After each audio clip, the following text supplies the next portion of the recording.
Si de tels pouvoirs tu détiens, pourquoi chercher à fuir? Allez, Tom, finissons comme nous avons commencé. Ensemble! Le roi Théoden fait face seul. Non, pas seul. C'est un pot de cartes. Bienvenue à tous, c'est Steven qui vous accueille. C'est Matou. C'est Momo. Donc on est ravis de vous retrouver. Première saison, on rappelle toujours, on étudie des classiques de chaque genre. Donc là il s'agit du film Good Will Hunting. Alors je vais commencer puisqu'il se trouve que c'est moi qui l'ai choisi. Je suis ravi de faire l'analyse avec vous de ce film parce que je l'aime beaucoup. Alors c'est un film sorti en 1997, réalisé par Gus Van Sant, je ne sais pas si je prononce bien. Il est classé en romance-drame, je ne suis pas du tout d'accord avec ce classement. Non, non plus. Voilà. Moi je le mettrais, alors je ne sais pas ce que vous en pensez, je le mettrais en film d'apprentissage. Ouais. Bah, la romance pour moi n'a rien à voir là-dedans. La romance, je trouve ouais. pas vraiment C'est-à-dire- assez rapide, je trouve. Ouais, personnellement. voilà, déjà, et j'ai en fait vraiment l'impression que la romance est venue comme une goutte d'eau qui fait déborder le vase dans l'histoire. C'est-à-dire que sans la romance, l'histoire est la même et la fin reste la même. Ça, et Oui. Pardon. je pense que ça apporte aussi surtout un côté romantique à Matt Damon dedans. C'est-à-dire, il faut lui donner une intrigue secondaire. Donc, je pense qu'il n'avait pas besoin de ça dans le Ouais. film. Oui, c'est clairement pas essentiel. Non, clairement, non, c'est pas essentiel parce que concrètement, toutes les scènes avec Skylar, concrètement, elles sont pas essentielles non plus. Dans le sens où elle rigole avec les frères. S'il y en a une qui est sympa, c'est celle où il la quitte et en lui disant je ne t'aime pas. Donc ça, à la limite, c'est sympa parce que on s'y attend pas. Mais c'est la seule avec Skylar qui est vraiment essentielle au film. Et encore, franchement, Je suis tout à fait Pas d'accord, je trouve que c'est même un prétexte un peu ouais, pour nous montrer l'évolution du personnage c'est ça. joué par Matt Damon. Et ça casse les codes aussi, je pense, parce que en tout cas, moi, je m'y attendais à ce qu'il la retrouve à la fin. Qu'il parte avec elle, finalement, en fait, pas du tout, il va juste l'avant partir. Il ne fait rien, en fait, pour la retrouver, donc c'est bien. Je trouve que ça casse un peu le cliché du... Alors du coup, on va tout de suite spoiler la fin, mais il repart vers elle, justement. Ouais. Je sais pas si tu te souviens. Il Oui, il prend la voiture. il prend la voiture, Oui, et ouais, plus ouais. que ça, il Autant fait pour plus. moi. Et il fait plus que ça pour elle, puisqu'on va en reparler, c'est qu'en fait, il renonce à sa proposition finalement Oui, c'est de vrai. travail. Ouais, ouais. Et rappelez-vous pourquoi, on le sait, parce qu'il laisse un mot au fameux psy. Ouais. Voilà, on reparlera beaucoup de Dr. Shawn, interprété magistralement par Robin Williams, puisqu'il lui, rappelez-vous, il laisse le mot dans sa boîte aux lettres en lui disant j'ai rendez-vous avec une fille. Et je pensais pas en parler maintenant, mais c'est pas grave. Figurez-vous que c'était pas prévu au scénario cela. Ah bon, C'est Robin Williams qui a suggéré l'idée au réalisateur. d'accord. Voilà, d'introduire ça Ouais. comme rappel avec cette belle relation qu'ils ont tous les deux. Mais Ouais. c'était pas prévu apparemment, Ok. de ce que j'ai entendu. Autant pour moi, alors. Ouais, je reviens sur la description du film. Donc, je rappelle que donc le film est coécrit, c'est très important, par les deux acteurs principaux, enfin presque principaux. Donc Matt Damon et son ami Ben Affleck.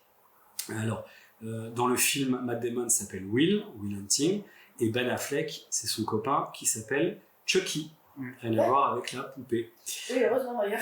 Ils Sinon, on va ont, regarder. tout à fait, et ils ont tous les deux donc coécrit le film. C'était de vrais amis avant le film, donc je trouve ça très beau. Le succès est mondial. Quelqu'un a cherché peut-être des éléments là-dessus? Ouais, mais par exemple, c'est là où ce film a révélé du coup Matt Damon et Ben Affleck du coup, au grand public. 225 millions de budget, 225 millions gagnés au box-office avec seulement 10 millions de budget. Donc c'est énorme. Et donc ça a valu du coup à Matt Damon et Ben Affleck du coup l'Oscar du meilleur scénario original. Tout à fait. Et un autre Oscar, parce qu'il y en a eu deux en 1998, celui pour Robin Williams, évidemment, pour un second rôle, du coup, meilleur acteur second rôle. Et je trouve, je ne sais pas ce que vous en pensez, que c'est amplement mérité. Ah oui, amplement. Oui. De toute façon, ce psy est magistral, j'aurais aimé l'avoir dans la vie de tous les jours en fait. Ah ouais, mais là, Vraiment, je veux un Dr. Shawn quoi. je pense qu'en réalité, puisqu'on parlait, tu as très bien fait de parler, je trouve, de cette relation secondaire avec Skylar, donc sa petite amie. En vrai, la vraie relation, c'est avec Ah mais oui, le psy, Bah oui. bien sûr. ah oui, les scènes où il y a des scènes de sexe avec Skylar, En fait, en le voyant, j'ai l'impression qu'elles étaient forcées, alors que le câlin qu'il fait à son psy à la fin, il est tellement Plus sincère, puissant, ouais. il est tellement puissant et tout. Enfin, franchement, j'ai préféré la relation psychologue-patient plutôt que la relation amoureuse, quoi. C'est une très belle scène à laquelle tu fais allusion. Ouais. C'est l'une de mes préférées. Ok. Elle est très drôle en plus. Ouais. En fait, je pense qu'on en reparlera. Oui. Je voulais juste préciser quelque chose. Alors, je ne l'ai pas vu, hein, mais figurez-vous que en 2002, donc 5 ans après, Matt Damon et Ben Affleck co-écrivent un scénario de film que réalise Gus Van Sant. Et ce film est sorti en 2002. Il s'appelle Jerry. Il paraît que le film n'a pas marché, c'est un flop. Je ne l'ai pas vu, donc je peux rien dire, mais c'est intéressant. Ils ont voulu retenter la même expérience, ça n'a pas marché. Comme quoi, hein. Ben, je suis ouais. Voilà. Non. Alors, premières images commencent souvent par ça. On voit Chucky, alors parmi les premières images, donc Ben Affleck, qui vient chercher son ami, donc Will. Rappelez-vous comment il est, avec un jogging de banlieusard. Il vient le chercher dans son petit appartement pourri. Et on va voir qu'il va faire ce trajet très régulièrement dans le film. Et spoiler alerte, évidemment, c'est l'une des dernières scènes véritables du film, très importante. Est-ce que vous saviez, je l'ai découvert en préparant du coup le podcast, le frère de Ben Affleck joue dans le film, il fait partie de la bande de potes. Ah bon? Il s'appelle Casey Affleck. Le personnage s'appelle Morgan. Ah, c'est Morgan. Vous vous rappelez? C'est dans cette bande de potes, c'est celui qui est toujours le relou, le souffre-douleur, qui se fait insulter. Voilà. C'est là. C'est son frère dans la vraie vie. C'est son petit frère? Je pense. Parce que bien du coup, sûr, c'est plus logique du coup, parce qu'il soit Oui. taquiné du coup. Bien sûr, il est beaucoup plus jeune. Oui. Voilà. Donc là, pour la présentation, c'est bon. Alors moi, j'ai pas mal de choses à dire. Il y a des scènes vraiment géniales. Donc est-ce que vous, par exemple, vous l'avez apprécié? Puisque c'est moi qui l'ai choisi, mais est-ce que vous l'avez apprécié, Momo? Je commence? Oui. Ouais, moi personnellement, j'ai beaucoup adoré. Parce que déjà, de 1, j'aime beaucoup Matt Damon. Ben Affleck, lui, je l'avais reconnu après. Parce que je l'avais pas totalement reconnu parce que là, il était hyper jeune. Et moi, je suis habitué en fait à ces films où il est un peu plus âgé, forcément. Notamment, il y a une scène qui me plaît énormément. Donc, vous avez parlé du câlin qu'il y a eu à la fin entre le psy et Matt Damon. Moi, c'était la scène où Ben Affleck et Matt Damon sont en train de parler. Et, Le chantier. au chantier. Oh, et Ben Affleck, il dit Tout à fait d'accord. moi, j'ai envie que lorsque je viens te chercher, que je toque, que tu ne puisses pas répondre. Et moi, je trouve que cette scène-là, elle est top parce que du coup, c'est beau quand même de voir une personne que tu apprécies, une personne qui t'aime, et te dire moi, je veux te voir réussir et pas faire des choses un peu nulles comme nous on fait. Et je trouve que ça a bien traduit du coup leur amitié tout au long du long métrage. Et également. Excuse-moi, juste, puisque tu t'arrêtes sur cette scène, j'aimerais bien qu'on s'y arrête. Je trouve que c'est effectivement, je suis tout à fait d'accord avec toi. Pour moi, c'est peut-être même l'une des plus belles scènes du film. Oui. Elle est toute simple, hein. Ils sont sur un chantier. Ah oui, vraiment, il y a vraiment un tractopelle au loin, 2 bières avec eux. 2 bières, une clope Ouais. et une voiture. Un capot de voiture, même pas forcément la voiture en entier, juste le capot. Un immeuble en ruine, un tuk-tukelle, et c'est tout. Bel accent portugais. Ouais, t'as vu ça? J'adore. Et à part ça, en fait, il n'y a rien d'autre. Et c'est magique parce qu'en fait, ils arrivent à faire passer un message énorme d'espoir et tout machin, enfin bref, tous les trucs du genre l'espoir, la fidélité, l'amitié, machin. Ils arrivent à faire passer ça en 3 phrases. C'est un truc de fou. Et j'aime beaucoup la manière dont Ben Affleck le joue. Je sais pas si vous vous souvenez, il le joue très détendu. Il est très juste dans cette scène, je trouve. Oui. Moi, vraiment, je serais là à me dire est-ce qu'il le joue vraiment ou est-ce qu'il n'était pas honnête tout court parce qu'ils se connaissent déjà en fait depuis longtemps. Donc je pense que c'est totalement naturel quand tu connais la personne depuis des années. Je pense que tu le joues même pas. Je suis tout à fait d'accord avec toi, ceux qui l'ont écrite, de toute façon. C'est sûr. Et ils parlaient aussi d'eux-mêmes, finalement, dans la vraie vie. Parce que eux deux sont amis, se voulaient le meilleur. Ils étaient au tout début, ils ne savaient pas qu'ils allaient réussir à devenir des stars avec ce film. Faut pas oublier que le film, il est fait de manière simple. Il n'y a pas d'effets spéciaux, il est simple, le film. Et comme quoi, on peut faire un chef-d'œuvre avec très peu d'éléments. Donc oui, je suis tout à fait d'accord. Moi, j'adore aussi cette scène. Et il faut aussi peut-être se rappeler un truc, c'est que n'oublions pas, c'est que dans cette scène, Will était sur un mode mais moi je veux pas accepter leur travail, moi je préfère vivre ici avec toi, on verra grandir nos enfants, Oh, on ira faire du baseball, Voilà. faire du quartier. Et là, lui, il le ramène aux réalités. Il fait attends, tout le monde aimerait avoir ce que tu as. Tu es un génie, tu as des propositions de travail incroyables. Tu n'as pas le droit, en fait. C'est une insulte pour lui. Exactement, bien vu. Il lui a dit ça, merci. C'est une insulte, en fait, que tu nous fais, parce que nous tous, on voudrait sortir de cette banlieue de merde, en fait. En gros, hein, c'est ce qu'il nous dit. Donc c'est une belle preuve d'amitié. C'est très beau. Et d'ailleurs, puisqu'on en est là, autant finir. Rappelez-vous, la fin, c'est ça. C'est que la fin, ça concrétise ce qu'il lui a dit là. Il vient le chercher, il est content de voir son ami, donc Ben Affleck, je parle de Ben Affleck, il vient le chercher, comme d'habitude, et cette fois-ci, il frappe et il le trouve pas. Il a un coin de sourire en plus. Voilà. Et rappelez-vous, cette scène, elle dure longtemps. Oh, oui. Et non, je sais plus qui c'est, dans les commentaires, je crois que c'est le réalisateur, disait qu'il l'avait très bien joué, ou je crois que c'est Matt Damon, je sais plus. Il reste longtemps à jouer ça, hein. C'est très bien joué. Bah, il est surpris, mais content, il y a plein de parce qu'il sentiments. regarde quand même à travers. Enfin, il toque une première fois, il toque une deuxième fois, il essaye de regarder à travers la porte, mais il voit pas trop, il fait le tour jusqu'à la fenêtre. Là, il voit, on a un plan sur le fait que la maison est totalement vide. Enfin, pas totalement vide, il reste genre l'électroménager, les trucs comme ça. Mais globalement, tout a été bien rangé alors qu'on sait que sa maison est en bazar. Tout a été. D'ailleurs, le calendrier a disparu. Je sais pas si vous avez vu, mais il y a un calendrier de 1997 qui est sur la porte. Et un calendrier bleu. Et le calendrier a disparu. Peut-être faux raccord, peut-être. Ou Alors, alors soit ils ont tourné en fin 97, du coup, et. non, mais soit faux raccord, auquel cas, bon bah zut, et j'ai remarqué un truc. Soit, en fait, il l'a embarqué avec lui, parce que peut-être qu'il y avait des rendez-vous importants qu'il avait notés dessus, parce qu'il y avait des trucs notés dessus. Peut-être aussi. Donc peut-être qu'il l'a embarqué dans ses valises en mode le temps s'arrête pour lui, quoi. Ouais, j'ai pas fait Ouais, Je attention. l'avais bon plus dans détail. ce sens-là, moi. Bon détail. Dans ce sens où, en fait, le temps s'arrête parce qu'il va retrouver la mort de sa vie. Ouais, c'est pas mal. J'avoue que J'ai j'ai pas pas pensé, fait ouais, attention moi, à ce... Non, j'ai pas fait attention. Ouais, mais c'était juste chouette. Et d'ailleurs, petite anecdote, tant qu'on y est sur Matt Damon, dans la scène où il nettoie à l'intérieur du couloir et qu'il voit la formule mathématique sur le tableau, dans les commentaires sur le film, il y avait marqué qu'en fait c'était la première fois qu'il nettoyait un truc. Ah ouais? Oui. C'est la première fois qu'il nettoie un truc. Donc en fait, il a pas l'air très à l'aise et moi je le vois avec son balai, je suis oh là là. Et en fait, c'est juste normal, il est pas à l'aise avec un balai, il n'a jamais touché de sa vie. Alors, je corrobore ce que tu dis, parce que moi, figurez-vous que pour préparer ce podcast, j'ai vu sur un site que je ne mentionnerai pas, qui n'est pas tout à fait légal, j'ai vu donc le film avec la version de Matt Damon et de Ben Affleck. C'est la même. Ah, bah c'est la même. Bah, c'est le lien que Mais je t'envoie. oui, voilà. Voilà. Autant pour moi. Et du coup, on a vu la même finalement, je Oui, savais pas. on a vu la même, Et tu as vu, il le dit, Ben Affleck, c'est la première fois qu'il nettoie quelque chose. Oui, mais concrètement, j'ai eu du mal à suivre cette version-là parce que, en fait, avec les sous-titres, plus les dialogues, plus le fait que je faisais autre chose à côté parce que je suis un peu hyperactive, j'avais du mal à suivre les commentaires. Donc j'en ai suivi 2-3 par-ci par-là, mais pas tout. Alors, moi, au contraire, j'ai préféré, parce que comme je l'ai vu, mais je sais pas, peut-être plus de 20 fois, ce film, j'adore. Donc, c'était bien, parce que des fois, je savais déjà ce qu'ils allaient dire, donc c'était pas mal. Je voudrais peut-être, à moins que vous ayez quelque chose en particulier, mais peut-être qu'on s'arrête avant de parler du plus important, la relation avec Sean, avec le psy, Robin Williams. Si on peut s'arrêter sur quelques scènes que moi j'ai trouvées particulièrement intéressantes. Ah ouais, pareil. Ok, alors moi, si ça vous dérange pas, je commence. J'en ai une, c'est le premier date avec Skylar. Moi j'ai beaucoup aimé.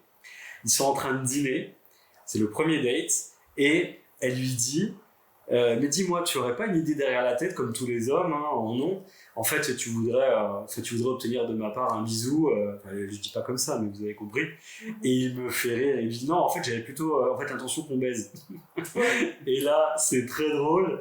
Et elle lui dit ah oui. Et puis il poursuit. Il dit non, j'avais l'intention qu'on baise, mais je me contenterais d'un baiser, hein, si on peut pas faire ça. Et là, elle lui sort ah mais franchement. C'est très noble de ta part de te contenter de. J'ai vraiment rigolé. Ouais. Puis après, elle dit bon, allez, on se débarrasse de cette scène gênante et donc on s'embrasse. Ils s'embrassent. J'ai trouvé très marrante.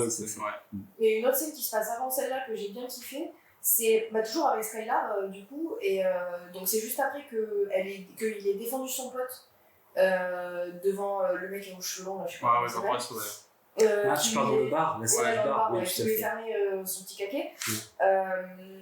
En fait, Skylar, elle revient le voir, elle lui dit ouais, là, franchement, je suis fatiguée, ça fait 3 quarts d'heure que j'attends que tu viennes me demander mon numéro, donc tiens, voici mon numéro, parce que là, je suis éclatée, je vais rentrer chez moi. Et ça, j'adore parce que vraiment, elle a un culot. Mais moi, j'aurais jamais osé faire ça. Oui, c'est vrai. C'est vrai. Notamment en parlant de la scène du bar, moi, j'ai bien aimé parce que je trouve qu'il y a vraiment une scène différente de classe sociale. Lorsque Matt Damon, du coup, entre guillemets, affronte, entre guillemets, l'élève prestigieux d'Harvard. Ouais. Donc du coup, il y a vraiment ce truc-là du cliché de le mec d'Harvard est plus intelligent que celui qui a fait moins d'études ou quoi. Moi, j'ai bien aimé parce qu'il a bien descendu le gars d'Harvard et c'était une scène très plaisante, je trouve. Ah, mais je l'ai noté, j'adore cette scène.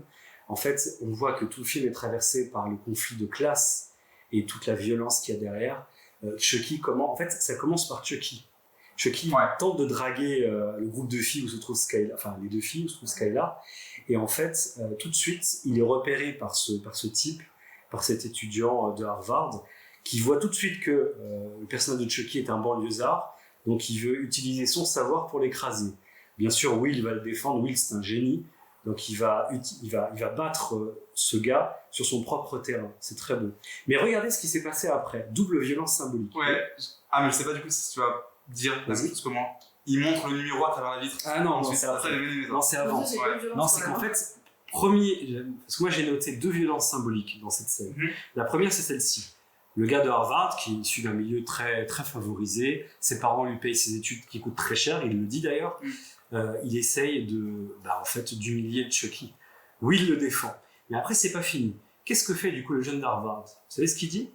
Il dit oui, c'est vrai, mais moi mes études effectivement qui ont coûté très cher et qui font pas forcément de moi quelqu'un de très original, mais néanmoins quand je serai avec mes enfants au sport d'hiver, c'est toi qui nous servira à boire à moi et à mes enfants. Vous voyez, c'était très violent en fait. Ah oui, clairement. Et qu'est-ce que fait Will, deuxième fois donc qu'il contre-attaque?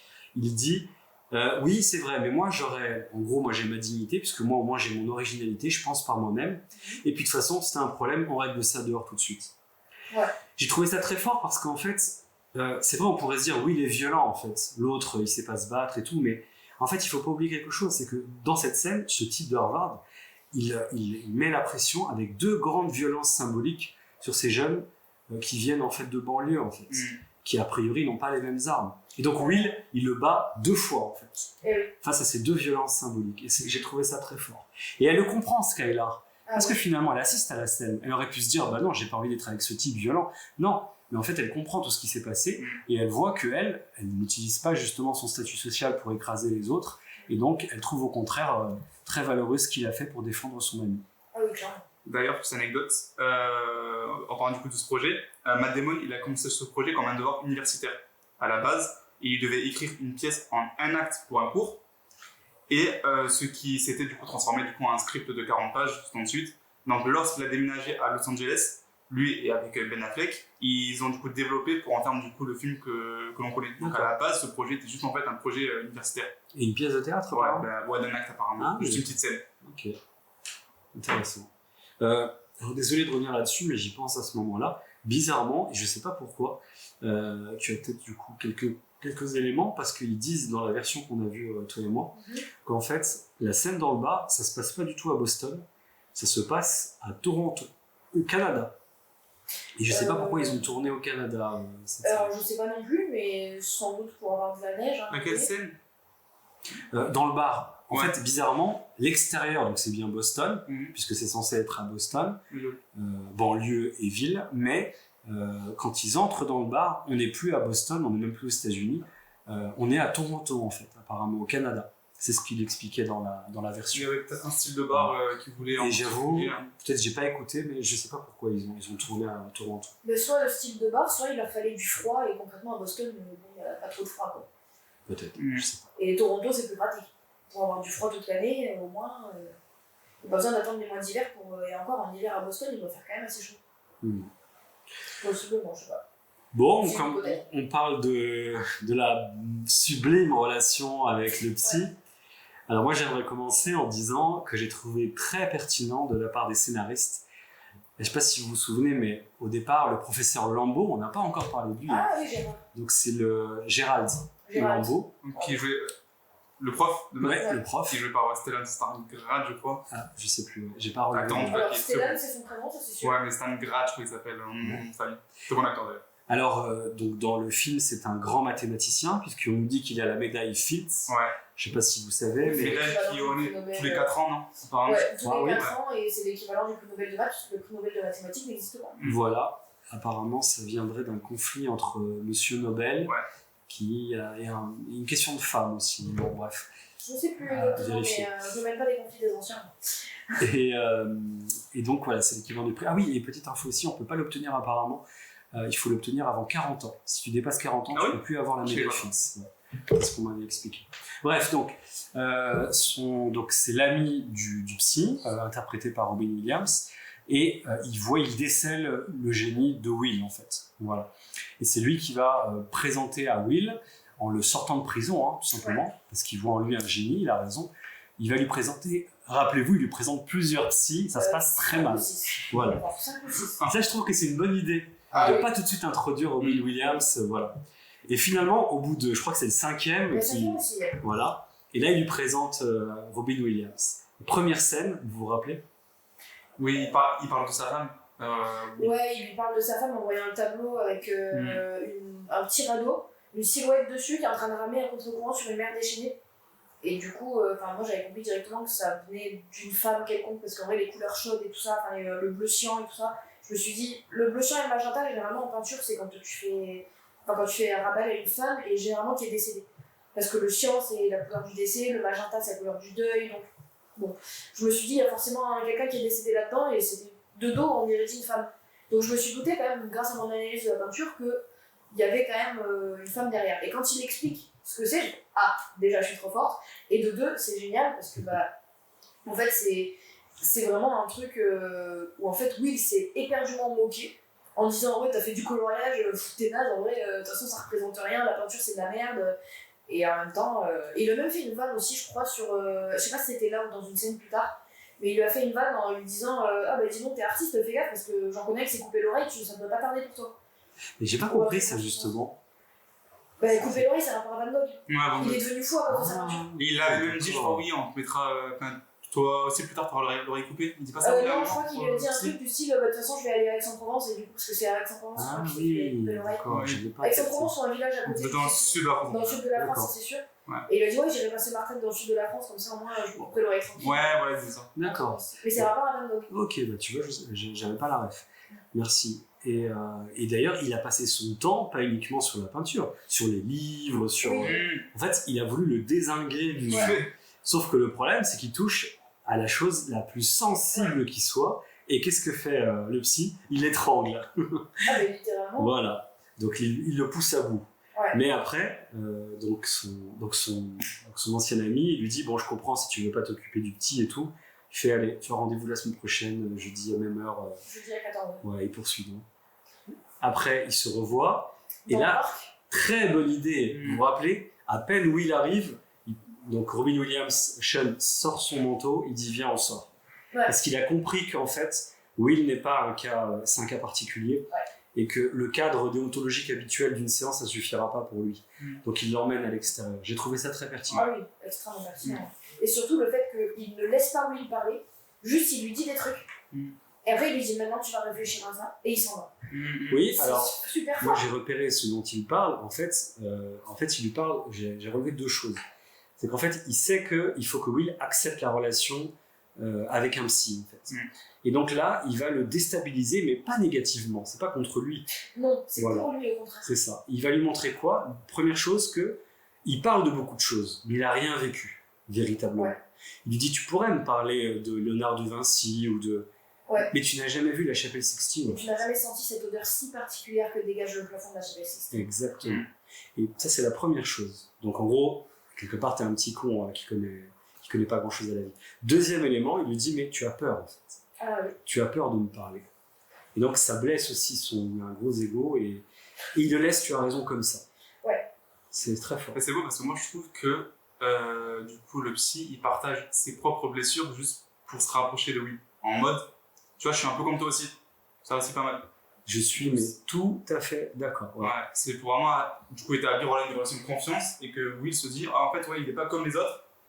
Il me ressemble entre guillemets, je peux plus facilement être avec lui et briser ma barrière entre guillemets. Mais alors ça revient exactement à ce que je disais avant sur le fait il a compris qu'avec Will, il pourrait pas suivre une procédure conventionnelle dans l'analyse. Ouais. Donc qu'est-ce qu'il fait on n'a jamais relevé ça. Il utilise le récit de sa femme, Nancy. Donc il faut rappeler, c'était son grand amour.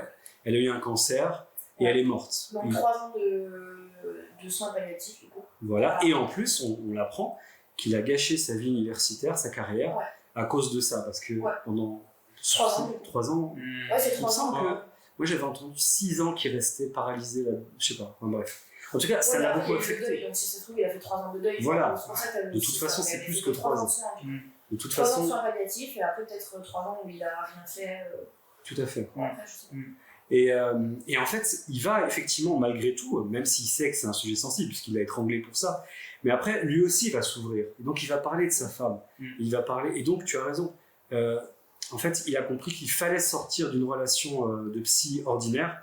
Il fallait que lui aussi s'expose. Il l'a fait. C'était une preuve de confiance envers Will aussi. Mais par contre, il y a une chose avant qu'on a oublié. C'est que juste avant où il se livre sur Nancy, en fait, il y a une séance qui précède. C'est la vraie première séance. Est-ce que vous vous souvenez?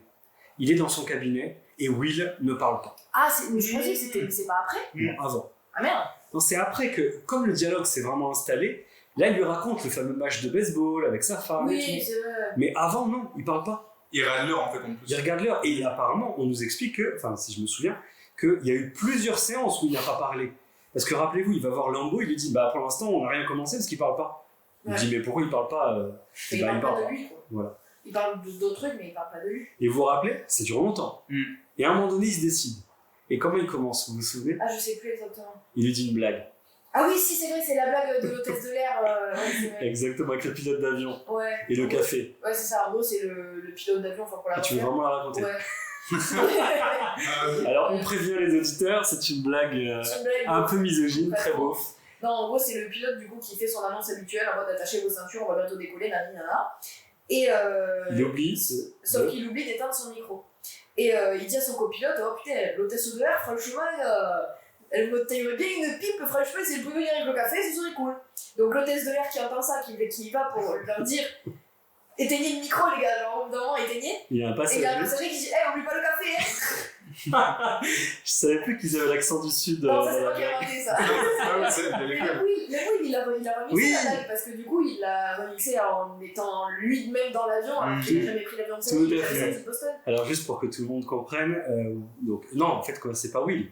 C'est Robin Williams, Sean, qui raconte cette histoire-là, du coup, que Will lui a raconté. À qui? À son copain de bar, au patron du bar où il va Oui, manger et oui. boire. Ouais. Vous vous rappelez, non? Ouais. Lui aussi, il la raconte après. Ouais, lui du aussi coup. il l'a raconté. Voilà. Je sais plus s'il la personnifie aussi. Aussi. il se Mais fait d'ailleurs, aussi. en fait, il s'est pas raconté parce qu'elle était pas drôle avec Non. lui. Ouais. Voilà. Mais c'est marrant parce Ouais, qu'il on se met pas. il se l'a réapproprié aussi. Mm. C'est intéressant. Ah, c'est sympa.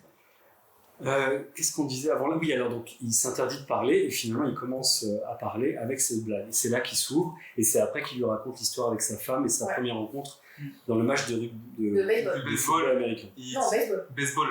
Baseball. Donc, fou. Non, C'est football, non, Ah, pardon. football américain, c'est un effet. Oui, Le désolé. football américain, c'est du foot avec un ballon de rugby. Le baseball, c'est un truc avec une batte, Ouais, un merci, gant ouais. et une micro-balle de tennis. Je dois courir, bon. ou non? J'ai eu une absence cérébrale, c'est pour ça. On va faire au sportif. Ok.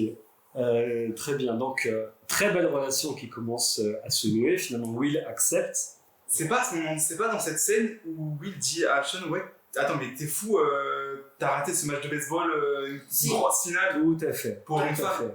Si, Ça, si. je l'aime. Et vous vous rappelez, c'est très beau parce que c'est là qu'ils tissent une vraie relation. Ouais. Parce que tous les deux connaissent ce match apparemment iconique. Hein. D'ailleurs, on a vu les vraies images dans le film, d'archives de ce fameux match, qui ont été apparemment prêtées par les Red Sox, leur ont donné l'accord apparemment pour avoir les images. Il y avait beaucoup de problèmes sur ça. Apparemment, Robin Williams devait porter une casquette des Sox, et ils n'ont pas eu l'autorisation. Il y a eu des soucis à l'époque, ce film, pour avoir les autorisations. Je pense qu'il doit avoir des droits même en Oui. termes de cinématographie, t'as pas le droit parfois bien de sûr. mettre des marques. Sinon, Voilà, il maintenant faut- ça se fait de plus en plus, mais à Il faut l'époque, payer, ouais, tu dois très payer cher en fait, aussi. ouais. Puis n'oublions pas qu'à l'époque, aujourd'hui c'est un grand classique, mais à l'époque c'était un film inconnu, quoi. Donc, bref, donc du coup, et rappelez-vous ce que fait le psy, c'est qu'il était à fond dedans. Il mime l'histoire en fait. En fait, ils utilisent le cabinet pour rejouer la partie. C'est très Ah, drôle. c'est trop bien fait. C'est très drôle. Et à la fin, finalement, il lui dit mais vous y étiez pas? Je dis bah non, j'avais rendez-vous avec Nancy. Mais vous êtes un abruti et tout, c'est pas possible de rater un match comme ça et tout. C'était très drôle, Ouais. je trouve. Eh, Alors, très belle scène aussi. Alors oui, non, avant. Non, j'avais une autre scène aussi, en fait, dont je voulais parler. C'est lorsque Will craque. En fait, à un moment donné, c'est parce que là, leur relation s'est bien établie. Et en fait, le psy sent que effectivement, il peut se permettre de faire ça. On peut lui parler comme à un père. Et comme lui aussi a vécu apparemment un père violent, il va pousser Will dans ses retranchements, vous vous souvenez? Il lui dit c'est pas de ta faute. Il lui dit au moins une dizaine de fois. Et là, Will, il s'effondre complètement. Au départ, il veut le frapper. Il se retient parce qu'il l'aime beaucoup. Et il s'effondre, en fait. C'est un moment très beau. Oui, c'est vrai que c'est un moment qui est sympa. Mais j'en ai très peu de souvenirs parce que ça m'a pas énormément marqué. Oh, ça m'a marqué. Donc si t'as moyen de me faire un petit récap de ce qui s'est passé sur ce Ah oui, alors c'était... en fait, ça fait partie des dernières séances en fait, de psy. Où en fait... Ah oui, voilà, je me souviens. Le psy, donc Sean, a le dossier de Will devant lui. Maintenant, ils sont très amis. C'est bon, c'est bon. Voilà. Et Will lui dit, bah, du coup, là, c'est mon dossier et tout. Et le docteur lui dit, si tu veux, je peux te le montrer. Mais le problème, c'est qu'il voit dans le dossier les coups, en fait. Les brûlures de cigarettes, tout ce que lui a infligé son père. Et son père et les autres, d'ailleurs. Parce que la cicatrice qu'il a sur le niveau de l'abdomen, à gauche, je crois, c'est un coup de couteau qu'il a pris dans la rue. D'accord. Au début non, il se bat. non, il prend qu'une blessure. Au contraire. Une blessure au cœur. Et au contraire, il en donne. Oui, il en donne pas mal. Oui, c'est vrai, Et c'est là, du coup, effectivement, qu'il le pousse à bout, en fait, pour qu'il sorte cette tristesse. Voilà, c'est très beau. Alors, bien entendu, après, la dernière séance, je la trouve géniale. C'est très, très, très beau, comme tu disais. C'est beaucoup plus fort même que la relation avec Skylar, quelque part. Ah oui. Dans le film, c'est lorsque, justement, ça y est, la dernière séance de psy s'achève. Ils regardent l'heure, c'est bon. Puis c'est difficile parce qu'ils sont très proches et comment se quitter sur ça, et ils n'arrivent pas à se quitter. Donc, est-ce qu'on peut rester en contact? Normalement, on ne doit pas. Non, mais bon, il laisse son numéro de téléphone. Il laisse son numéro. Puis après, grosse accolade. Et alors là, passage très drôle. Est-ce que ça brise la relation patient-thérapeute? Il fait non. Le thérapeute qui répond, tant que tu mets pas la main au cul, ça va. J'ai trouvé ça très très drôle. Oh oui, clairement. C'est vraiment génial. Voilà. Donc, très belle relation entre les deux. Alors, on a moins parlé d'une autre, à moins que vous ayez une chose à rajouter sur cette... Moi, peut-être, parce que là, ce que tu viens de me dire, où il dit oui, ne met pas la main aux fesses, je crois que c'est peut-être en rapport avec un archive de scénario que j'ai vu. Bon, elle n'est pas connue comme anecdote, mais c'est une scène qui voulait être introduite à la base. Donc, c'est Affleck qui aurait inséré une scène gay entre Sean et Will.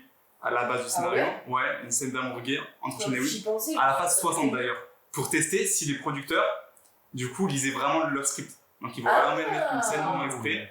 Donc chaque studio, donc de ce que j'ai dit, chaque studio disait avoir lu le script, sans jamais en fait avoir mentionné du coup cette scène.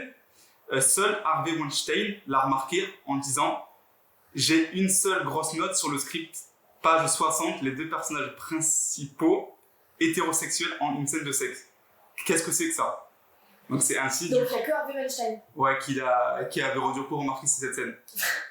D'accord. Donc en fait, apparemment, la plupart vous n'avez pas tout lu en fait. Donc ça c'était juste en fait pour voir s'ils lisaient vraiment leur script. Alors j'avoue que je ne me suis pas du tout intéressé aux producteurs, parce que ce sont les frères Weinstein qui avaient produit le film, c'est ça? Non, c'est Miramax, je crois. Miramax. Ouais, mais alors pourquoi ils le projet en fait est allé en fait chez Miramax après. D'accord, ok. Tu sais, quand tu fais un film, tu l'envoies à plusieurs de prod. D'abord, tu veux pas d'abord un producteur, et le producteur fait peser en gros ses contacts, et il propose en fait une personne. Et là, du coup, c'est Miramax, c'est comme tu ferais avec un bouquin, quoi. Tu contactes plusieurs maisons d'édition et c'est celle qui te prend, quoi. Ou soit alors tu prends l'agent littéraire et il va te guider. Oui, voilà, c'est ça, tu prends un agent. Je me suis pas intéressé à cette partie. Ok, intéressant. Oui, là, c'est vrai que c'était pas du tout approprié. Non. Relation. Ouais, alors moi, je voulais qu'on parle aussi d'une autre relation qui est moins visible, mais elle est importante quand même. C'est la relation entre Sean, du coup, et son ex-ami de la fac, le professeur Lambeau. Gérald Lambeau. Ouais. En fait, moi je trouve que... Alors c'est vrai qu'à la fin, je ne sais pas si vous vous souvenez, il passe par beaucoup de tumultes, la relation, il se reproche plein de choses. Mais moi, je trouve que ce personnage, c'est vrai qu'il évolue, Dieu merci, mais il est d'un mépris. Oh, mais envers tout le monde, C'est même envers terrible. Will. C'est terrible. Un mépris de classe, mais incroyable. Mais c'est-à-dire que Will, il essaye de l'épauler au mieux, et en vrai, c'est super gentil de sa part et tout ça, il n'y a aucun problème. Mais vraiment, des fois, on a envie que d'une chose, c'est de lui mettre des claques. Genre, concrètement, un génie des maths n'a pas forcément envie de bosser pour la CIA, quoi. Et je pense qu'il Genre, concrètement. il utilise Will quand même, je trouve. Mais De c'est-à-dire toute façon, qu'à à ce qu'on le traite. à un moment donné, on voit que Will est plus fort que le prof de maths parce qu'il lui corrige une copie, entre guillemets, et il sort ah, bah effectivement, c'est juste. Et Will, il fait bah oui, c'est juste en fait. Oui, genre, c'est moi qui l'ai fait, donc oui, c'est juste. En fait, c'est 3 plus 3, quoi, concrètement, ça on en est là. Et quand il veut mettre feu à la feuille, le prof il se précipite dessus en se disant qu'en fait, une théorie mathématique du genre ne peut pas être brûlée, c'est pas possible. Comme un Lui, serviteur. il est incapable de faire, et il reste à genoux tout le long de la scène jusqu'à ce que Will Tout parte. à fait, ouais. Alors, j'avoue qu'au départ, je pensais plutôt à la relation entre Lambeau et le professeur Sean. Oui. Mais c'est pas grave. Mais c'est pour montrer un exemple de justement en fait que le professeur il a évolué aussi. Ouais. Et qu'en même temps il a un mépris mais qu'il essaye d'aider Will comme il peut. En fait, je suis pas trop d'accord avec ce rapprochement. C'est que, en fait, moi je parlais au départ de la relation entre Lambeau et Robin Williams parce que là, en fait, en gros, elle est déséquilibrée cette relation. Lui, il est médaillé Fields, il a réussi sa carrière. Robin Williams, non. Enfin, du coup, Sean. Et en fait, il reste très hautain jusqu'à la toute fin du film où là, il reconnaît qu'il était un peu un gros connard et que finalement, c'était Robin Williams qui avait raison en laissant le temps à Will pour prendre ses propres décisions. Mais vas-y, finis. Ah oui, non, je voulais juste dire qu'à la fin, rappelez-vous comment ça finit. Ils se réinvitent à prendre un café, un verre ensemble ou je sais pas quoi, et voilà. Mais en fait, en revanche, je trouve que la relation entre Lambeau et Will, elle s'organise pas de la même manière parce que au départ, oui, Lambeau c'est le grand professeur de Harvard, voilà, ok. Mais en fait, justement, comme tu l'as très bien senti, elle se dégrade cette relation parce que le rapport s'inverse. Lambeau devient un larbin. Elle devient le faible. Et Will, c'est Einstein en fait. Ouais. Et je sais pas si tu te rappelles dans la version que tu as vue comme moi, c'est qu'ils nous ont donné une clé incroyable pour comprendre cette relation, les deux scénaristes. C'est qu'ils ont dit, je sais plus lequel des deux a dit, on s'est inspiré de la relation qu'il y a eu, à la fois dans la vraie vie et dans le film, je crois pas, parce qu'il est plus tardif, mais la relation qu'il y a eu entre Mozart et Salieri. Ah si oui, si, je l'ai vu entre Voilà. Salieri, ouais. Si vous avez vu le film dont j'ai oublié le nom, sur eux deux, c'est très beau parce que c'est la même configuration. Mozart, c'est le grand génie, mais qui ne travaille pas, qui n'a pas besoin, parce que tout lui vient de manière naturelle, innée. Alors que Salieri, c'est un très très grand compositeur, mais il a appris son art par son travail. Ouais. Il n'est pas aussi bon que Mozart, en fait, parce que l'autre, c'est un génie. Là, c'est pareil. Le professeur Lambeau, même s'il est médaillé Fields, en fait, il n'est pas du tout au niveau de Will. Bah, il est bon parce que quand même. Il est très bon. Il est très bon, il y a pas de souci. Mais par rapport à Will. Will est stratosphérique Voilà. par rapport au sien. Et donc, le rapport s'inverse parce qu'il devient comme Mozart et Salieri. Salieri devient fou, en fait.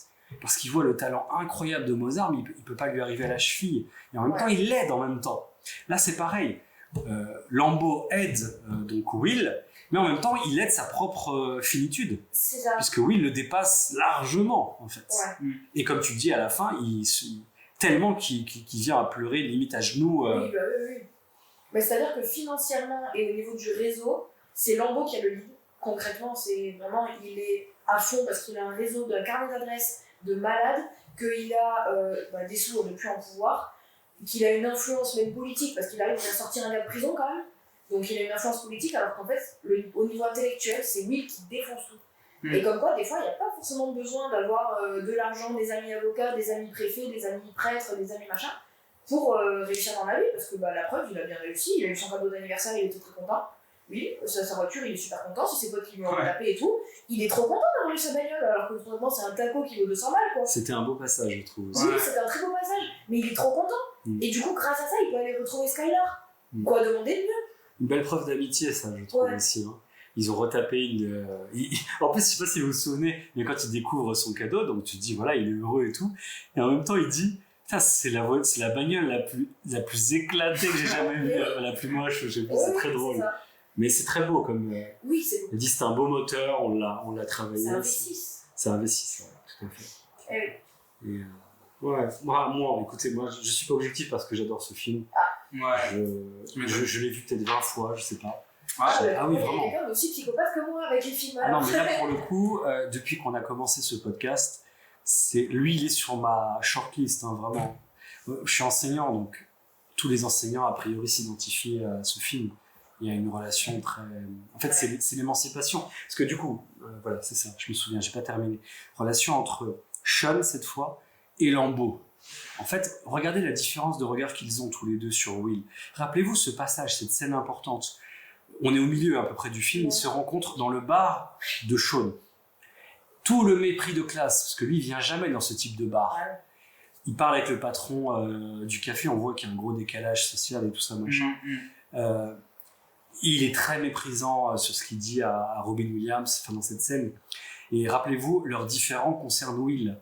Lambeau lui dit, mais regarde, c'est un génie, c'est Einstein en fait. Il faut absolument tirer profit de ça, mais il veut pas faire ça. Mais Robin Williams, il essaie de lui faire comprendre, en fait, c'est pas la question. Il a plein de problèmes à régler d'abord, il faut qu'il fasse ses choix. Il faut qu'il en ait envie surtout de faire ça. Voilà, exactement. Vraiment, tu peux pas forcer un génie. C'est le bon truc pour le bloquer, ça. Exactement. Moi, je pense est-ce que Lambeau, du coup, il se servirait pas de ça justement pour avoir quelque chose que lui n'a pas eu? Oh, mais si, mais tout à fait, mais tu as raison. En fait, ils vont tout mettre sur lui, tandis que Sean, lui, joue un peu le paternel en disant non, il fera ce qu'il veut, et si il ne veut pas faire ça, tu ne forceras pas en fait. Tu as tout à fait, je suis tout à fait d'accord. Une relation père-fils. Oui, tout à fait. Mais en fait, je trouve que dans la relation Lambeau-Will, elle est nocive, puisque finalement, oui, il se sert quand même de Will. Et j'aimerais aussi peut-être jouer sur ça, on est d'accord que Will, il a aussi un père un peu toxique aussi. Est-ce que du coup, Lambeau remplacerait pas aussi ce père toxique qui parfois, les pères veulent que leur enfant fasse quelque chose que eux n'avaient pas réussi à faire à l'époque? Oui, tout à fait. Et on voit aussi que même si tu as une bonne intention, parce que Lambeau avait une bonne intention, c'était pour qu'il ait de super postes et tout, mais quelque part, c'était par narcissisme aussi qu'il le faisait. Oui. Parce qu'à travers lui, ce serait sa propre réussite. Alors que justement, Sean, donc Robin Williams, lui, non, il n'est pas là-dedans. Lui, il veut vraiment que ce jeune soit heureux, épanoui, qu'il guérisse de ses blessures et qu'il avance et qu'il fasse ses choix. Tant pis après ce qu'il choisira, mais bien sûr qu'il a du génie, il le pousse à... Enfin, est-ce que vous vous rappelez la scène où Will, là il est un peu bloqué, il lui dit non mais de toute façon moi j'ai pas envie de tout ça, je veux devenir berger. Et là Robin Williams il s'énerve, il fait une espèce d'abruti, il va, allez dégage, tu vois t'es pas sérieux, sors de chez moi. D'ailleurs vous vous rappelez là aussi, un psy normalement il va jusqu'au bout de sa séance. C'est dans la théorie, parce que dans la pratique il faut jamais jusqu'au bout. Normalement, moi je connaissais bien ce sujet, l'analyse tu vas jusqu'au bout de l'heure. Si tu es habitué à une demi-heure, tu vas au bout. Là, qu'est-ce qu'il fait? Il casse ce truc-là, parce que de toute façon, il a compris qu'avec Will, il fallait sortir du cadre. Oui. Et ça marche. Parce que, quelle est la réaction de Will? Mais attendez, mais on n'a même pas fini la séance. Il fait, allez, vas-y, dégage, t'es pas sérieux. C'était marrant aussi. Ouais. Puis après, il dit, je t'en foutrais de ton berger, là. Puis après, en sortant, Will, il l'insulte, je sais pas si vous vous souvenez. Connard, ou je sais pas quoi. Ah ouais, peut-être un truc comme ça, ouais. C'est vraiment très beau leur relation, je trouve. Ça vient de me faire penser à un truc. En fait, j'ai un peu l'impression que Sean, pour Will, c'est un peu le père qu'il n'a jamais eu, le père aimant qu'il n'a jamais eu. Et Will, pour Sean, c'est un peu l'enfant qu'il n'a jamais eu avec Nancy. Tout à fait d'accord. Ils reportent en fait tous les deux leurs besoins et leurs désirs l'un sur l'autre. Et ils s'apportent énormément. Et du coup, le fait que leur rupture, entre guillemets, parce que le contrat se termine, concrètement, ça a attristé Will, dans le sens où il a quand même pris le temps de mettre un mot dans la boîte aux lettres de Sean. Alors que clairement, moi, mon psy, avec mon psy, ça s'arrête, je vais pas lui mettre un mot en lui disant tiens, j'ai fait ça, quoi. Enfin, m'en fous, quoi. Non, bien sûr. Mais lui il allait jusqu'à là. De toute façon, là, à ce moment-là, c'était la fin du film, ils sont très amis et on revient à ce dont on parlait. Leur très belle accolade de la dernière séance, elle est magnifique. Ah oui. C'est. Bon alors, on n'a pas parlé du rapport. En fait, les classes sociales, elles sont très présentes. On voit vraiment que c'est un milieu de banlieusards. Rappelez-vous, Will, on le voit souvent prendre une sorte de RER, une sorte de train de banlieue. D'ailleurs, c'était le train que prenait tous les jours pour aller à l'université un des acteurs, je ne sais plus lequel. Ouais, tout à fait, il le dit. Je ne sais plus c'était lequel aussi. Je ne sais plus lequel c'était, mais il y en a un des acteurs qui prenait tous les jours ce train-là pour aller à la fac. Tout à fait. Et on voit, c'est le trajet que font les banlieusards pour rejoindre le centre-ville de Boston. Et effectivement, moi, pour le coup, ça me rappelle même mon adolescence. J'ai grandi en banlieue parisienne et pour aller faire mes études à Paris, c'était ça en fait. C'était tu te tapes des trains de banlieue tous les jours. C'est très intéressant. Pareil aussi les combats de rue. Ils sont en voiture, ils se battent pour 3 fois rien. Vraiment, ils ont accentué l'aspect banlieusard, l'aspect aussi désordre émotionnel. Parce que rappelez-vous, Will il défonce un gars qui est au sol, il s'arrête pas. C'est marrant ça. Ouais. Mais en même temps, j'ai trouvé très belle aussi la scène un peu après, où on voit que c'est en lien avec ce que je viens de dire sur la Rix. C'est qu'il, rappelez-vous, il sort de prison, son visage est encore tuméfié par la baston. Et qu'est-ce qu'il fait parmi les premières choses? Quand il est au travail, alors qu'il a encore vraiment les bleus et tout, il résout l'équation. Ça, c'est très beau. C'est-à-dire qu'on voit avec sa tête complètement éclatée, il sort de prison et il résout l'équation. J'ai trouvé ça très sympa. Et il y a aussi, du coup, la première fois qu'ils sont au restaurant avec Skylar, donc pas la scène du bar, c'est celle avec la course de chien. Là, c'est là où on voit la différence de classe sociale, parce que Louis, il est là en mode c'est un fond sonore, parce qu'il a l'habitude et que concrètement, c'est normal pour lui, les courses de chiens, c'est classique dans son quartier, il y en a tous les dimanches. Mais par contre, Skylar, elle est avec ses jumelles, on dirait une course hippique, vraiment avec des jockeys, des chevaux et tout, alors qu'en fait, c'est juste des chiens qui font le tour de la piste, et elle est trop contente parce que son chien a gagné. Et oui, il est là en mode oui, c'est bien. Ouais. C'est bien, chouchou, c'est bien. Et... Alors moi, je l'analyse pas comme ça.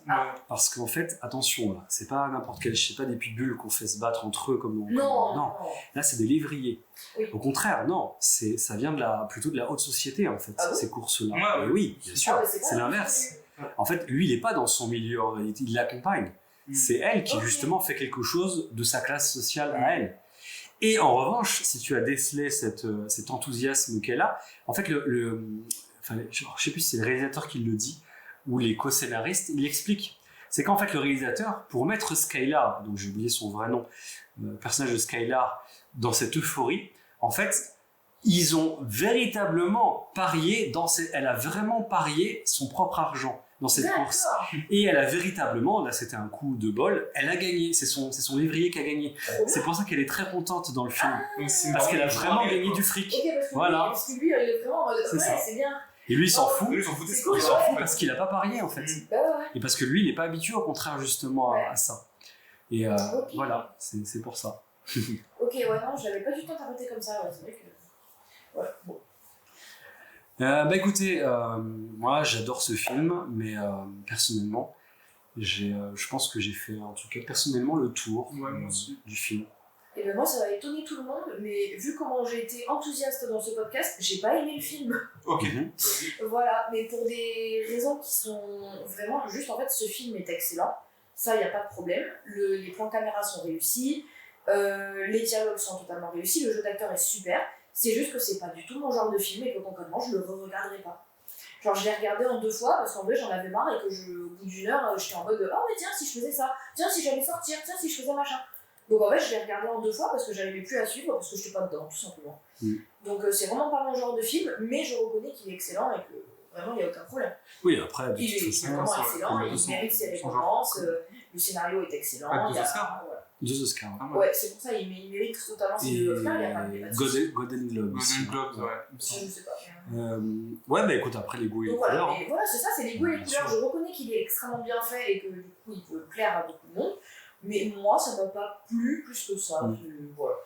En fait, de toute façon, on le sait très bien, hein, on fait un podcast sur le cinéma, il n'y a pas de règles, à part quelques-unes peut-être, mais en général, c'est pas scientifique, c'est-à-dire que c'est notre rapport au film aussi. Hein. Il y a des choses qui parlent selon notre propre expérience, et d'autres choses qui ne nous parlent pas, et ça dépend de notre... Donc là, je trouve que voilà, il faut aussi relativiser les jugements qu'on se fait sur les films, parce que c'est assez personnel, hein, même si... Et c'est pour ça que j'ai pas dit j'aime pas, mais j'ai dit je n'apprécie pas parce que c'est pas mon genre. Je vais pas être en mode non j'aime pas, c'est nul. Bah non, parce qu'en vrai c'est pas nul. Parce qu'un film nul ne remporte pas 12 Oscars. Et tu comprends que les gens aiment. Concrètement, et je comprends que les gens aiment, je comprends que vraiment il n'y a pas de souci. Je comprends totalement que les gens puissent aimer un film comme ça, c'est juste que moi j'ai l'habitude d'en regarder déjà. Et surtout, genre c'est pas mon style. C'est tout bête. Mais je dis en aucun cas, je dis que c'est nul. En aucun cas. Moi, je trouve que finalement, c'est bien qu'on parle de ça, parce que finalement, ça nous fait parler en général, pour le coup, en sortant un peu du film, en prenant appui dessus. C'est que moi, je trouve que finalement, je sais pas ce que vous en pensez, mais peut-être qu'on pourrait faire un jour une émission là-dessus, qu'on dirait un épisode. C'est que moi, la seule vraie règle, je trouve, générale, en fait, c'est pas ça, effectivement. C'est pas est-ce qu'il y a un meilleur genre ou pas, ou non. Est-ce qu'il y a un meilleur acteur ou pas, ou même si bien sûr il y a des acteurs nuls et bons, mais non, c'est est-ce qu'on a pris au sérieux le public? Est-ce qu'on les a pris pour des abrutis, qu'on abreuve d'une alimentation de merde en gros, ou est-ce qu'on les a respectés parce qu'on a travaillé sur le film en fait? Parce que les scénarios, même si on n'aime pas, le scénario est très bien travaillé, les dialogues sont très bons, etc. Vous voyez, je pense que le seul vrai critère, je ne sais pas ce que vous en pensez, c'est est-ce qu'on respecte le public? Et malheureusement, maintenant, il y en a très peu dans le cinéma parce qu'ils vivent des succès des autres films. Par exemple, l'histoire de Marvel, par exemple, je pense qu'ils s'en foutent maintenant de faire un grand film comme ils faisaient à l'époque. Ils savent que c'est un Marvel, ils savent que c'est le truc qui va faire vendre. Tu mets juste un Marvel sur une affiche, c'est bon, ça va faire vendre. En revanche, le scénario va être bâclé, il y aura des incohérences. Mais ils vivent aussi grâce au succès de ce qui s'est passé à l'époque avec les Avengers, Spider-Man et tout. Et encore plus maintenant aussi sur les films français maintenant comiques qui ne marchent pas du tout.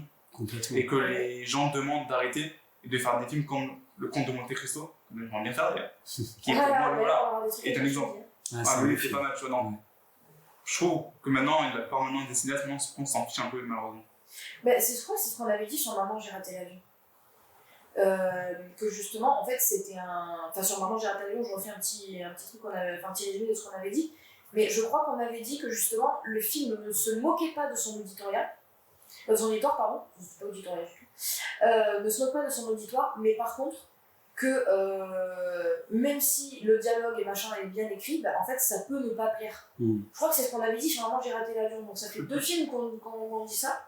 Donc ça veut dire qu'on est quand même des spectateurs assez matures. Et ça, j'aime bien.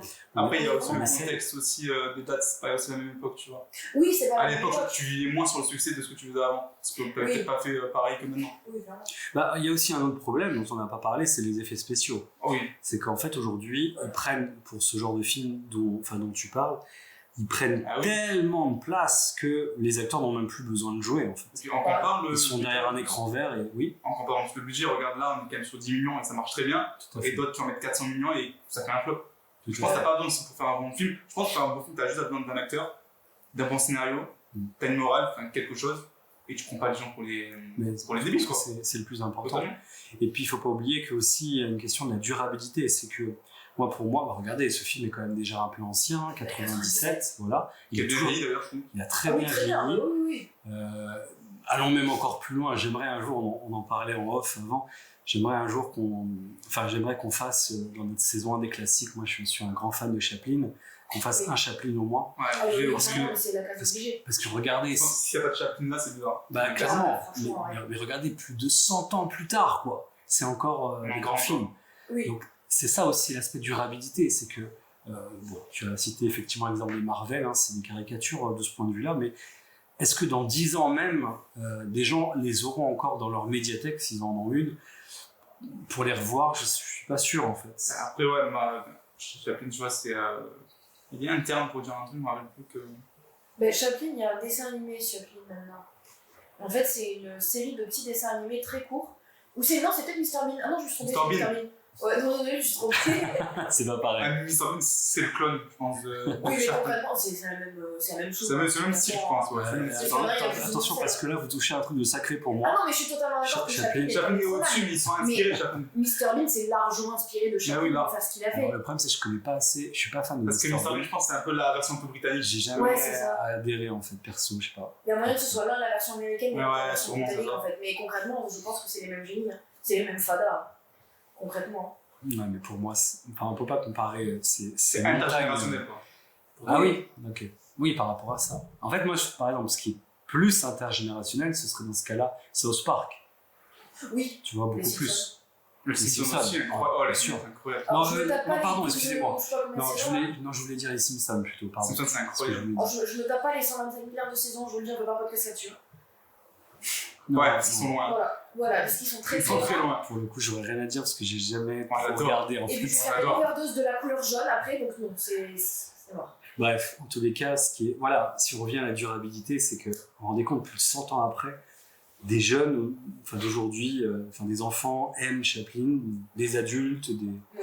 c'est quand même, enfin bref. On en fera, vous avez Bah, Mais par on contre, parle de Chaplin, hein. la seule vraie question, c'est lequel choisir, parce qu'il y a. Bah, sinon, on les met tous dans un petit bol, on chope un papier au pif et on fait Ah, c'est une bonne idée. Ou alors C'est une les bonne idée. auditeurs pourront Ou alors voter les aussi. auditeurs nous proposent, on prend celui qui est en top Ouais. top. Ah, encore une meilleure idée. Voilà. Parce qu'il ne faut pas oublier aussi que Chaplin, contrairement à ce qu'on pense souvent, vous savez qu'il a aussi, par exemple, moi j'aime beaucoup un film qui s'appelle Monsieur Verdoux, où il joue un rôle de méchant, en fait, hein, de meurtrier, en fait. Donc il a aussi des rôles plus tragiques. C'est mieux ça. Mais vous avez raison, ce serait intéressant qu'on puisse faire voter nos auditeurs. Bon, Ok. on peut pas mettre de sondage sur YouTube, ça c'est sûr, mais par contre, Sur en commentaire, ils peuvent voter, commentaire, en proposer un, sur et, Insta aussi. et Ok. le commentaire le plus liké, on le fait quoi. Ouais, Ah, exactement. moi ça me va. On fait un sondage sur Insta et voilà, tout simplement. Ok. Bah écoutez, pour moi en tous les cas, j'ai terminé. Enfin voilà, je vais Moi pas aussi. redire ce que je dis, mais j'aime beaucoup ce film. Hein, et Il est excellent. parfait. Bon, bah vous n'avez pas d'autre chose à Non, ajouter. toi là, Dieu. Ok, bah écoutez, j'étais ravi d'analyser ce film avec vous. Effectivement. Merci. Et on vous dit, c'est un private joke avec Momo sur le merci. Il sera tout le temps maintenant. Voilà, donc prenez soin de vous, au plaisir de vous revoir pour un nouvel épisode. À ciao. Ciao, ciao. Ciao. Retour dans le cinéma. Oh Ça, c'est moi qui l'ai trouvé ça. Oh. Vas-y, plastique. On a pas si. Oh le pote. Et le cover en même temps. Là, ça fait sec, on se suicide à la première saison. Oh, venez, on fait ça. Pas de gros mots dans ce. Va te foutre. Va te faire. Ah, est-ce que vous l'avez là? Va te faire le foutre. Antoine Mandela. Oh, il est fort. Mais oui. Quoi le mot de la fin du making of? Avec la fin. Allez tous vous faire, non je rigole. Allez, Yahoo!